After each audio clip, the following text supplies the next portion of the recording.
আসসালামু আলাইকুম। ফাতেমা ড্রাইভিং স্কুলের পক্ষ থেকে সবাইকে আন্তরিক শুভেচ্ছা ও অভিনন্দন।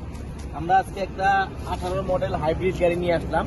তো আমরা হাইব্রিড গাড়িগুলো চালানো কিছু সুইচ সম্পর্কে আপনাদেরকে ধারণা দিব, তো আমাদের পাশে থাকবেন। তো হাইব্রিড গাড়িতে এই হচ্ছে আমাদের গাড়ির সুইচ বা চাবি।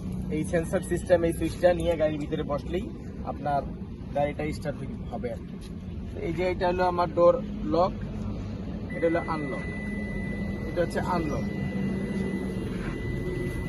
এটা হচ্ছে আনলক।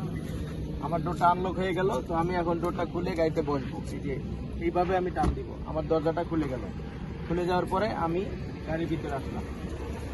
গাড়ির ভিতরে আসার পরে আমার চাবিটা সাথে থাকলেই আমার গাড়িটা সেন্সরের লাইন পাইছে। তো আমি যদি স্টার্ট করতে যাই, সেক্ষেত্রে আমার করণীয় হচ্ছে আমার এই ব্রেকে পাড়া দিতে হবে।